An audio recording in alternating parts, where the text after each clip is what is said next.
off, hundreds of pilgrims take to the skies, flying from the Diocese of Brooklyn to Lisbon, Portugal for World Youth Day. Hi, I'm Christine Persichetti. It's the chance of a lifetime, a special pilgrimage to Portugal, a chance to celebrate Mass with not only the Holy Father, but thousands of people from every corner of the globe. And it's all beginning right now. Currents News' Jessica Easthope is our World Youth Day correspondent, and she has today's itinerary. Hi, Jess. Hi, Christine. This week, I'll be experiencing the pilgrimage through the eyes of the pilgrims there. They've started their trip, but their journey of faith is just beginning.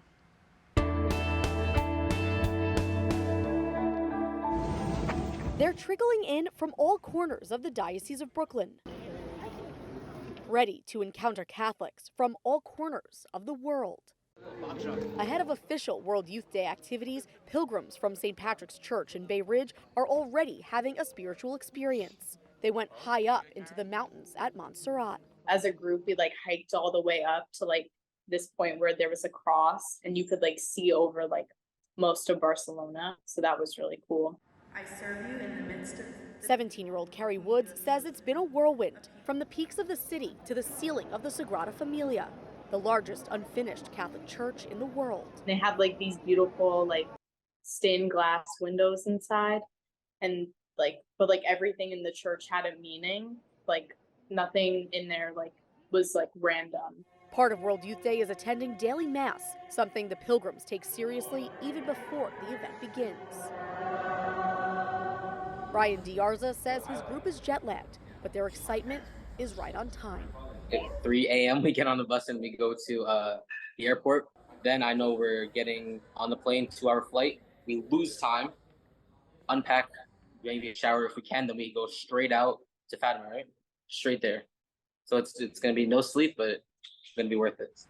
Tomorrow, the pilgrims are set to attend Mass in Fatima, Portugal. There, a chapel was built and dedicated to the miracles of Our Lady of Fatima, where the Blessed Mother appeared to 3 local shepherd children more than 100 years ago. The site of the apparitions is visited by more than 6 million pilgrims every year. Jessica Easthope, Currents News. Christine? Thanks, Jess. As they wait for World Youth Day, some other Diocese of Brooklyn pilgrims are also immersing themselves in the faith experience.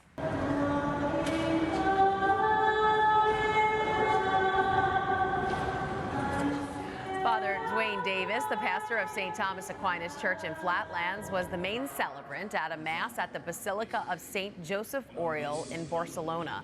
Pilgrims from his church and St. Patrick's filled the pews of the basilica, named for a Spanish priest who is said to have miraculous powers and the ability to instantly cure the dying, blind, and deaf. And here are some interesting facts about this World Youth Day in Lisbon. This will be the first sustainable World Youth Day to date. Organizers set out to promote protecting God's creation and are encouraging pilgrims to use a carbon footprint calculator during their time in Portugal. The arts will be on display during the whole event. Some 290 performances are scheduled by more than 100 bands and solo artists.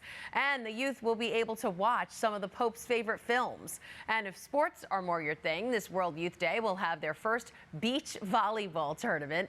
That'll take place on August 2nd with mixed teams featuring pilgrims from all around the world. How fun. So be sure to stay with Currents News for continuing coverage of this pilgrimage to Portugal. Jessica Easthope will be following along with the pilgrims from the Diocese of Brooklyn, getting their perspective on the events of World Youth Day.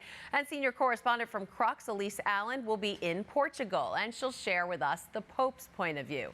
That's all this week on Currents News. Turning now to the United States, more than 3,000 Black Catholics are returning home after a national meeting in Washington, D.C.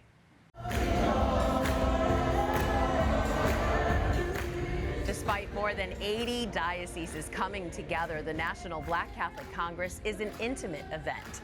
Cardinal Wilton Gregory called it a family reunion. The aim, to examine the role of Black Catholics in the church and discover ways to share their unique gifts. Of course, delegates from the Diocese of Brooklyn were there. New York City has more Black Catholics than any other diocese in the United States. The director of the Vicariate for Black Catholic Concerns, Father Alonzo Cox, was in D.C., and he joins us now. Hi, Father. Hello. Thanks so much for being here. Thank you for having me. So when the Congregation for Brooklyn arrived, what were they most interested in getting out of this meeting? Well, I think they were happy to be together, to be able to gather with thousands of Black Catholics throughout the country, to be able to share their faith with one another, to be able to pray together, to be able to eat together. So I think they were looking forward to that most especially. A nice sense of community. And I know Black Catholics have overcome generations of suffering. Still, they keep the faith, and I know Cardinal Gregory said that. Speaking of injustices, right now, the Catholic Church still does not have an African-American saint, and I know that was a topic of discussion at the Congress, right? Absolutely. There are 6 African Americans who are up for sainthood, 6 Black saints, and they were highlighted at the actual Congress, and we pray that one day they will be elevated to sainthood.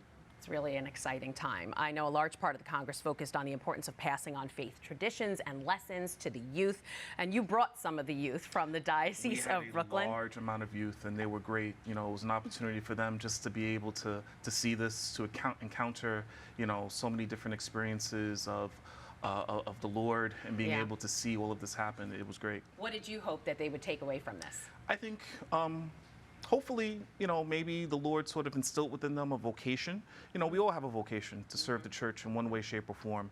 So I was hoping that this weekend will be an opportunity for them to open their hearts to being able to hear the voice of Jesus speak to them in ways in which they can serve the church. And wasn't that asked during the Congress? Didn't they say come up if you were thinking? At the very closing mass, Bishop Campbell invited young people to come up, and he prayed with them. He prayed over them, that the Lord would sort of instill within them a sense of vocation. So it was beautiful. It was really just beautiful. That sounds beautiful. Now, if you could take one message from this meeting and address the larger Catholic Church, what would it be? What do you want everyone to hear? I would say being open to expressing who we are as Black Catholics within the church, within the life of the church, being able just to be able to say, liturgically, spiritually, to bring our Black Catholic spiritual essence to the parish community here in Brooklyn. That's something that was really discussed at the Congress. So it sounds like it was a successful 3 days. Father Alonzo Cox, Director for the Vicariate for Black Catholic Concerns, thanks so much for being here. Thank you. And you can read more about the Congress, plus what the youth presenters actually said about their role in the church on thetablet.org. And that is this Currents News Update. I'm Christine Persichetti. Thank you for joining us, because we are putting your faith in the news. Hope to see you again next time.